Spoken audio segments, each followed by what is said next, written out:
네, 이번 시간에 자산에 대해서 살짝만 우리 간단하게 공부 좀 해볼게요. 이제 저번 시간에는 이제 저저번 시간에는 이제 자본에 대해서 공부했고 저번 시간에는 잉여금에 대해서 공부했죠. 그다음에 이거에 대한 원리가 그거잖아요. 이 자본이란 것과 이 자본에 있는 이 잉여금은 주주의 수익 가치라고 공부를 했었죠. 네, 이번 시간은 이제 자산에 대해서 공부하려고 하는데요. 우선 자산 많이 들어보셨죠? 자산은 이제 재무상태표에서 재무상태표, 대차대표 상에서 차변에 있는 부분이 이제 자산인 거고 대변에 있는 부분은 부채하고 자본입니다. 근데 대변에 있는 자본에 대해서 최근에 자본과 자본 그다음에 이익 잉여금에 대해서 공부를 했었습니다. 그래서 이번 시간에는 자산에 대해서 공부해 보려고 하는데 간단하게 너무 길게는 안 할게요. 왜냐면 너무 길게 하게 되면 여러분들이 좀 부담스러워 하실 것 같아가지고. 그래서 자산에 대한 정의, 자산은 무엇인가? 팔아서 돈이 되는 것들을 자산이라고 합니다.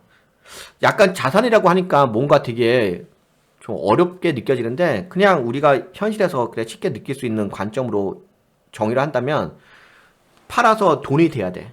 그러면 그것은 자산인 거야. 팔아서 돈이 되는 거. 그러면 팔아서 돈이 되는 게 무엇이 있을까요? 자산에는 이제 두 가지가 있습니다. 유동자산과 비유동자산이 있습니다. 그래서 유동자산은 1년 이내에 팔아서 1년 이내에 현금화 될 수 있는 거, 돈이 될 수 있는 것이 유동자산인 거고요. 1년을 기준으로 해서 1년 이상 돼야지만 현금화 할 수 있는 것이 비유동자산입니다. 그래서 아까 전에 말씀드린 것처럼 자산이라는 것은 팔아서 돈이 되는 것들을 자산이라고 말씀드린 거죠. 그러니까 유동자산도 팔아서 돈이 되는 거고 비유동자산도 팔아서 돈이 되는 것들입니다. 그러니까 당연히 자산이겠죠. 다만 이 기준은 1년 이내에 현금화 될 수 있는 돈이 될 수 있느냐 아니면 1년 후에나 현금화 돈이 될 수 있냐 이렇게 볼 수 있는 거죠. 그래서 두 가지로 나눌 수가 있는 거고요. 그러면 이제 이 자산의 구성 요소에 대해서는 살짝 대략적인 거 좀 공부했고, 그러면은 이 자산이란 것을 우리가 왜 공부를 해야 되느냐? 우리가 이제 주식을 투자하는 입장이잖아요. 그러면 그 회사가 성장하고 있는지 아니면 성장을 잘 못하고 있는지를 알아야 될 거 아니에요. 그래서 자산을 보게 되면 좀 어느 정도 알 수 있는데, 물론 자산만 봐서 될 영역은 아니고요. 우리가 저번 시간에 봤던, 공부했던 자본도 우리가 알아야 되고, 이익잉여금과의 관계도 알아야 되긴 합니다. 그래서 이번 시간에는 그 자산과 자본과 이익잉여금 요 세 가지를 좀 알게 되면 올바르게 우리가 투자를 할 때 그 회사의 어떤 성장성을 올바르게 이해할 수가 있거든요. 그러면 이제 좀 말씀드릴게요. 그런 관점에서. 그러니까 우리가 이제 주식에 투자할 때는 자산을 보고서 어떻게 인식할 것인지. 근데 자산만 보면 안 되는 거고, 저번 시간에 배웠던 자본과 잉여금, 이것을 이제 교차 검증을 하면서 같이 봐야 된다는 말씀 우선 드리고요. 그래도 이제 자산의 관점에서 본다면 자산이 커지고 증가한다는 것은 기업의 외형적 규모가 성장하고 있다는 거죠. 자산이 이제 여러분 이제 자산을 보실지 어렵진 않습니다. 그냥 이렇게 간단하게 여기 재무 상태표 이런 데 가보시게 되면 여기 자산 총계가 있어요. 그럼 자산 총계를 볼 때 여기 뭐 연간으로 볼 수도 있고요.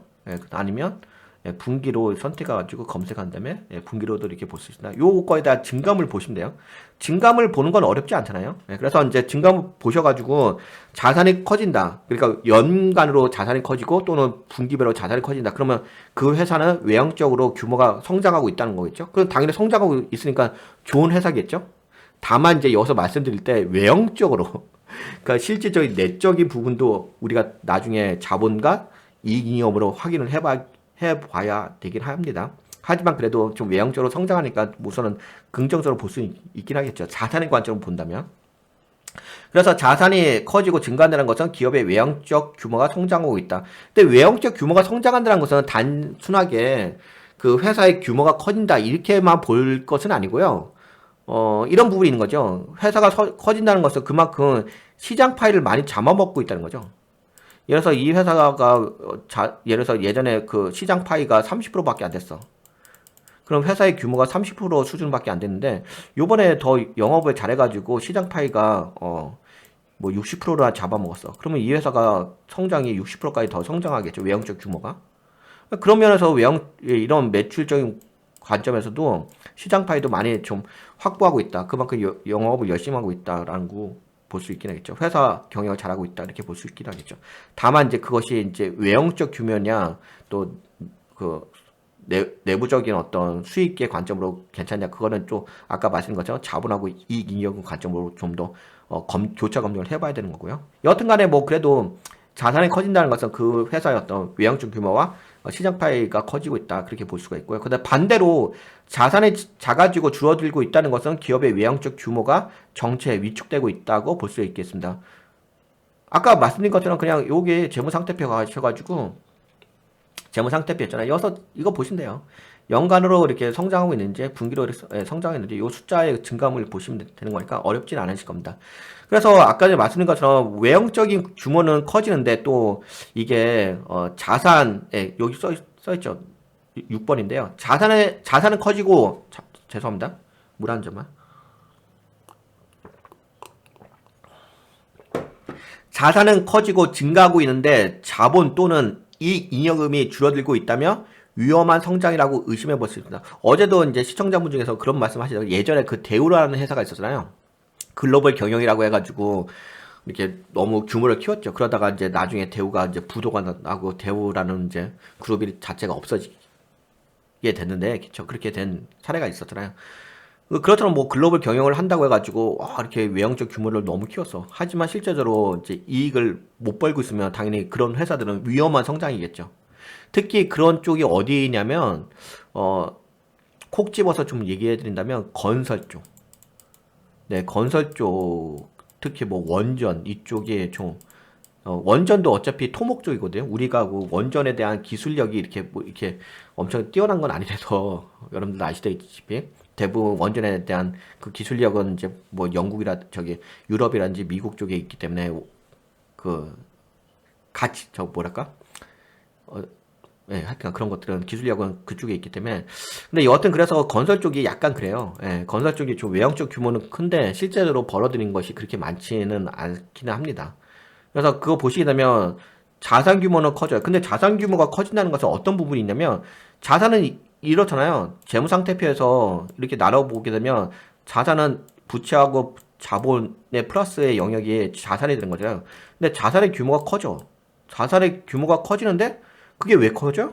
자본이 커지는 게 아니라 그러니까 자산의 규모는 커지고 있는데 자본과 이익 잉여금이 줄어들어. 이거는 줄어들고 부채가 커져. 그러면 부채가 커지면서 자본 잉여금이 줄어들려. 그러면 부채가 커졌다 보니까는 자산은 커지는 거야. 자산은 커져. 그러니까 외형적 규모는 커 보여요. 그러니까 자산은 증가해 보여. 근데 그 자산의 증가가 자본의 증가가 아니라 이익 잉여금의 증가가 아니라 부채의 증가로 인해서 자산이 커지게 된다면은 그러면 그 회사는 뭐예요? 당연히 위험한 성장이 될 수가 있긴 하겠죠. 그래서 여러분들하고 같이 보는 게 부채 비율과 자본 비율을 보잖아요. 그러니까 예를 들어서 이렇게 보시면 되는 거예요. 어떻게 보시면 되냐면 이 회사의 그 자본이 증가를 하고 있어요. 자본이 증가를 하고 있는데 비율로 봤을 때 부채 비율도 증가를 하고 있어. 그러면 어떻게 돼요? 그러면 이 회사는 위험한 성장이라고 볼 수 있죠. 그럼 그런 회사에다 투자를 하면 안 되겠죠. 근데 여기서 속을 수 있는 게 어떤 부분이 좀 속을 수가 있냐면 대부분 개인 투자자분들이 안타깝게도 자산이 커지게 되면 그 회사가 좋다고 생각하는 경향이 있어요. 이건 현실적인 부분입니다. 다시 한번 말씀드릴게요. 일반적으로 그 회사의 규모, 외형적 규모가 커지게 되면은, 겉모습이 커지게 되면, 이 회사는 좋다고 생각하시는 성향이 커요. 안타깝게도. 아닌 것 같은데, 대부분 다 그렇게 생각해요.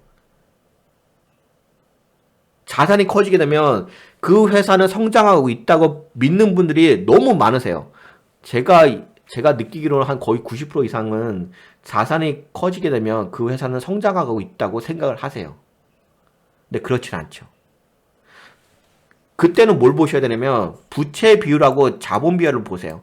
자산은 성장하고 있는데 자산의 규모는 성장하고 있는데 부채 비율도 같이 올라가. 부채 비율이 올라가면 자본의 비율은 떨어지겠죠. 그럼 당연히 이런 회사들은 어떤 회사요?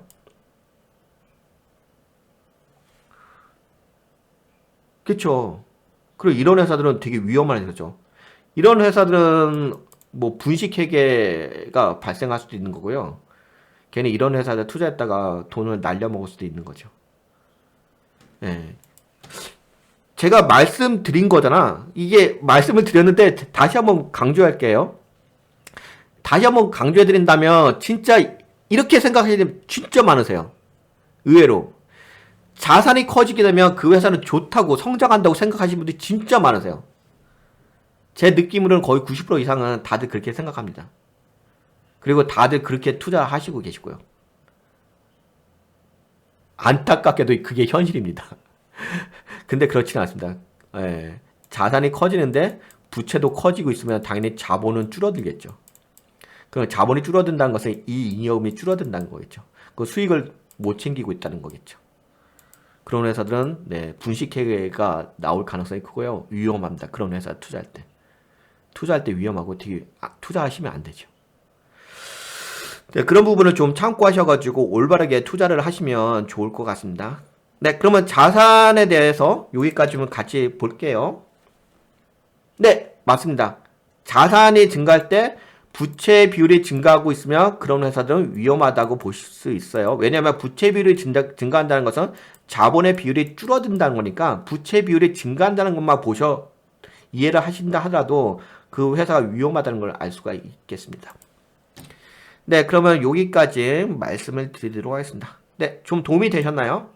네, 도움이 되셨다고 생각되시는 분들 좋아요, 새로 오신 분들 꾸덕꾸덕 한번 버튼 한번 눌러주시고요.